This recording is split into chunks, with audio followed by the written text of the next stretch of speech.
Thank you so much for staying with Monday Special and welcome to our discussion tonight. Now, last week we talked about stress and how to deal or manage stress within a family setting. We had a lady who talked to us about trying to figure out the work-life balance, or more so trying to figure out what would make her happy and healthier within the home. Tonight, we're still talking about stress, but this time we're focusing on how stress affects younger people, how it affects the youth, and later on we'll touch on how it affects children. So I'll introduce you to my panelists. On my left, we have Mike Makunyi, who is a counseling psychologist. He deals largely with young people, so he'll tell us about what he's noticed. And then on my right, we have two case studies. We have Liz and we have Wilfred. Both of them are students, and both of them will be sharing a little bit more about their issues with stress and how they manage to deal with it. Thank you all so much for being here. Now, Mike, last week the psychologist talked about stress being when you're unable to cope, when you're unable to deal with a situation that's stressful in a healthy way. What have you noticed about stress with regards to young people? What is the common trend when a young person is stressed? The most common is unhealthy kind of coping mechanisms. Such as? Engaging in drugs, withdrawal, and cutting off the social connections. Those are the main one. But the top, in my experience, is getting into drugs and substance abuse. Okay. Yeah. Recently, there was a study that focused on the United Kingdom, and they were saying how a lot of young people who were surveyed are feeling a little bit hopeless about the future. In their case, it was probably issues around Brexit, etc. Closer home, people are getting the same feeling, and we'll hear from Wilfred and Liz whether we're right. That young people are taking on a lot more stress right now, and they're not really sure how to cope with it. In your experience, especially recently, what do you think is stressing young people in Kenya today? Top, I would say family problems, the home environment, because we're having a breakdown in the social and the family ties. And that, according to my experience, that is leading. And then we now come to other aspects like pressure, academics, and all that. All right. But family problems are number one. Number one. All right. We'll come back to you in terms of how to pick out when young people are stressed. And maybe now we can turn to Liz and Wilfred. Liz, let's start with you. When did you realize you were stressed, and what was it that was stressing you? My first major, I've had a couple of experiences, but the major one was last year, and I had to go for my attachment, and the transition was the heartbeat. So I had to relocate from Eldoret to Ruiru because my attachment was at Upper Hill. And the finances, upkeep, it was like starting a new life. Yeah. And so that was really hard, Okay. really hard for me. At what point did you realize you're stressed out, and what was it that you were doing or feeling that made you realize you're stressed? I would like go for the attachment for 4 days, but I could not make it to 5 days. So the Friday, most of the Fridays, the first few days, the first few weeks, so I don't show up on Friday and I just go home. My home is just at Thika. So I just take a bus, and instead of dropping at Ruiru, I just go directly home. I would tell my roommate that I'm not coming, but with time she realized if you don't come, then I'm gone. Okay. Getting moody at home. I don't talk to my mom because I can tell her exactly what is happening. And withdraw. I won't tell anybody, just cut off communication and overeating. Like taking a lot of popcorns, just eating and eating. At times I just watch a lot of movie, just not to think about that. Yeah. Clear signs of stress, and I think you'll attest to that. What about for you, Wilfred? What was your situation? Okay, in my situation was when I was in high school, that is since from 2012 up to 2015, I came to realize when I was in Form 2 that I had some stress. Okay. Through my failure in class, I used to fail in class, mostly failing. And then it came a time I came to realize that I was oversleeping in the dorm. And then when I went back to class, I was also still sleeping. I found myself I was sleeping. And then you find that you have the book there with you, but at long last, after 5 minutes, you are there, you are dozing. So then when I was in Form 2 is when I realized that this was a kind of like a stress in me. But when I followed up, I found that this stress was coming from the family, not just from the books. Okay, so what Mike has said. Yeah. What can you share with us a little bit about what was happening in your family? Okay, my family broke up when I was young. That time I had not joined nursery school. So then, when you are growing up, and then you find that the family is is broken up, and then you find that that parental care, you're lacking it, and then you see, or you're lacking the parental care. Yeah, that parental care you're lacking, and then you see that your friends, they have, and you find that come in terms of finance, like pocket money, you find that your friends are going to take breaks. You're just there, you're not doing anything. During visiting times, you're not being visited. Okay. So I accumulated that feeling in me. You know, I was still young. So when I accumulated, so it affected me even in my academics, even in my sleeping, even in that relationship between you and your friends also affected me a lot. It's like I'm hating my friends. I'm finding myself being the last in everything. Yeah. So that what made me to be so stressful. But later I came to recover. So what did you do to address it? What I like is that you seem, both of you seem very aware. Like for you even traced it back to the fact that your family was broken. So what did you then do to address it? Did you talk to someone? Did you seek help? Okay, after that I went to guidance and counseling. Oh, you went for guidance and counseling. Okay. Yeah, in our school. It was there. Then, but they addressed me academically, not family. I did not tell them that this thing was coming from the family, but I addressed them academically that I'm failing and I want to recover from that failure. I see whether I will succeed. Then later on, some mentors came. This one. Oh, Jerry. Mike. Yeah, okay. Mike. He came to our school that time when I was in Form 3. That's when I realized that really this thing was affecting me, but if I take a positive attitude, I will recover from it. And then I started following these people who have struggled and have really succeeded. And then I asked, is it really that if I stay in this situation, I will do anything? And they said, you will fail and fail until you fail. So I had to change, and I changed my motives. And then I said that I know I'm not the first person to pass such things, and I will not go through something. Did you start improving in your academics? Yeah, in Form 3, I came to learn that I'm improving in mock exams. I did it. I used to get D's and then I get a C+. So I knew that. Good for you. And then it motivated me a lot. And now you're in first year in university. Yeah, in university. Liz, before we go back to Mike, what about for you? When did you put an end to? When did you start saying, I'm going to get help because I'm too stressed, I'm shutting out my friends, I don't want to talk to my mom? What did you do to cross that barrier?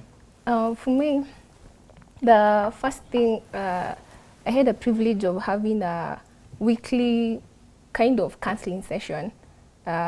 He was still chairing the meeting. So it was a group weekly counseling session. So at that point, I was able to know what really, as in to realize myself. So as a melancholic and phlegmatic, I need to address things as who I am. Then I was also able to, I first knew who I am, and then I was able to now talk to others. Because if I don't talk with my temperament, I tend to be reserved. But now I had to break out of that and talk more.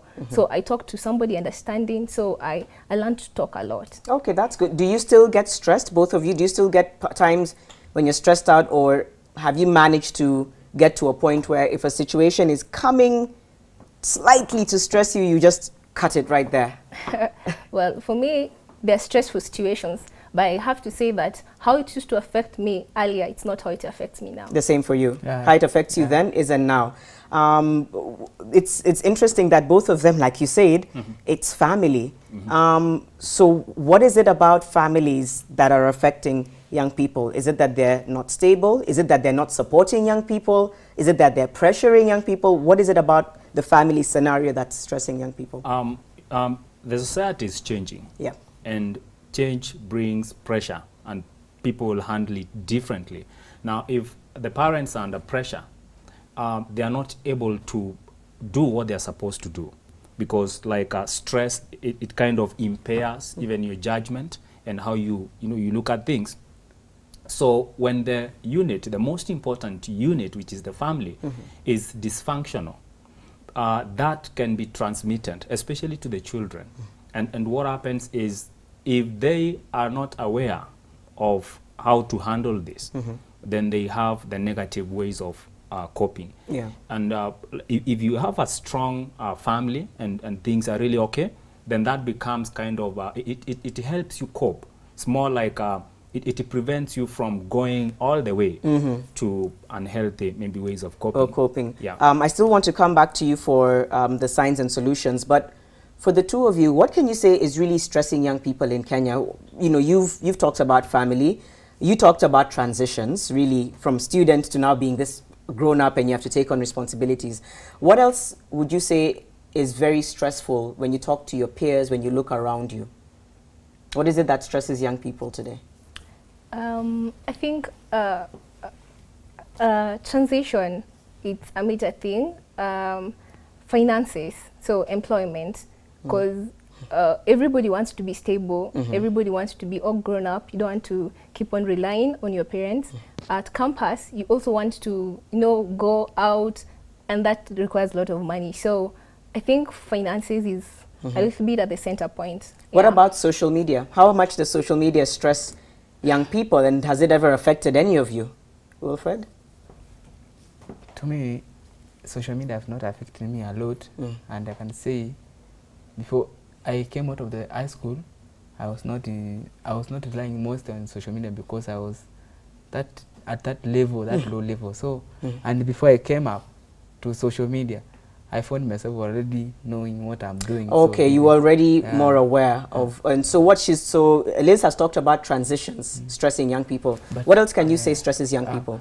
The other thing that I saw, I used to do like a research in my high school is that people were used to be stressed by something like academic. Even that someone came into Form 1, and since you came into Form 1, there are schools that they do remedials for those who are failures, or you'll be sent home for your parents. So even that I have the money, my dad, my mom are able to pay, but what I'm getting in class is total failure. Okay. So that being pushing here and there with the teachers, that could bring some stress, a lot of stress to people. And then it could give someone who is able to give some counseling. Even that a guy is coming to you asking you, how can I do this one to move out of this place because I'm being stressed by academics. Yeah, and then it could bring something like someone drops out of the school when he's from 2 years of someone dropping out. Yeah, dropping out of the school. Okay, let's go to what can be done. I think for the two of them, and kudos to you because you actually sought guidance and counseling. So that I believe is something. It's a bold step, and something that's very helpful. But if a young person is feeling stressed right now, either like Liz is saying, peer pressure because you've seen everyone else is going out, you can't afford it. Social media, which we know is stressing young people. Where should they start? As a young person, maybe they're watching this and they feel like they're stressed. Where can they start to reverse that? You start by getting to identify what you call the activating events or situations. You identify and you get to know this is what is activating what is going on in me. And then after identifying, then you need to check on the belief. What you believe about, for example, if it's on media, your friends are not, maybe they've what you call lefted you, from the group, not commenting and all that. What do you believe? That's the second thing. Then after that, you'll find we have consequences. Like if you believe maybe my friends don't like me, then the consequence is going to be, negative. And then what you do, like when they spoke about counseling, one thing or maybe the main thing we'll do is to help them have a better view of the activating event and even, what they believe. And that, I would say, disputing. Like if your friends have, kicked you out of the group, does it mean that nobody else maybe is going to impress you? So you have like a change, a better view of the situation. Okay. And then after that, you're going to have effect is going to be better if you have the correct view, and then you're going to feel better. Being self-aware, the way Liz said, she knew she's melancholic, phlegmatic, so she's aware. Yeah. Okay. Yeah. Can we touch a little bit on how stress affects children? Someone asked me, can a 6-year-old be stressed? Can a 4-year-old be stressed? Can a 9-year-old be stressed? Tell us about that. Yes, it's true. As long as you're alive, stress, which is your body reacting to demand for change, that is bound to happen. And someone said complete absence of stress is death. So as long as you're alive, you're going to find yourself in... So everyone can be stressed. It's about how you manage it. Exactly. Right. And children do things like they'll begin to avoid loss of interest in the things they used to do, say like academics, play. Those are some of the things, and even appetite, all those things. A change in what was, accepted and normal functioning. When as a parent, you have to note that something is happening. Okay. Yeah. So it's about being very aware, I think, and saying, and I think that maybe we need to be more of our brother's keeper. Because I don't know about you, did you also feel like your friends didn't even understand what you were going through? You felt like you couldn't even count on your friends, right? So what would you say, as we wind up, for you, Liz, as a young person talking to other young people, in terms of how they can deal with stress, what would you want to say to them? As long as stress comes our way, we can't avoid it. It's inevitable. Change, But I think the best thing is to talk to somebody who is mature enough. Because if you talk to an age mate, you have the same perception. Right. So it's better to talk to somebody who maybe seek even counseling, professional guidance, or just talk to somebody who is more mature and just speak it out. Don't let it stay within. Otherwise, it's going to, it's like a wound. Covered one festers more. Yeah. Okay. So just speak. Address it. What about you? Okay, what I can say is that if you find that yourself you are stressed, sometimes we be stressed, but we don't know what is stressing us. So what I can advise them is that they just first you recover, you know what is stressing you, really, what is making you to get stressed, because there are many things that are making you, maybe it's about money, it is about the family, it's about your friend who broke up with you, it's about your academics. So there are many things that can stress us. So it's good that you understand first what is stressing you, and then you find the right person who has gone, who is already knowing, having the experience of what you are going through. Okay. Like someone like this one, like Michael Jeru, is my mentor. Then I know he knows something about what is getting me to that stress, and how I can cope with. So for you to get out of that, you must find someone. After you find your stress, get to someone who can help you to get off that. All right. Yeah. Thank you. Thank you both for being open and mature. And I wish you all the very best in your transitions and as you continue in school. And thank you, Mike. I think it seems like you have a passion for young people. Oh, yes. Yeah. We need more of you around, just because I feel like young people need more of an avenue to vent and to talk about their issues. And just to add 4 things. 1, you can avoid the stressful situation. 2, you can alter. Then 3, you can adapt. Then 4, finally, you can accept. Because there are things you may not be able to change, and you need to accept that you're not in total control of everything. All right. Thank you.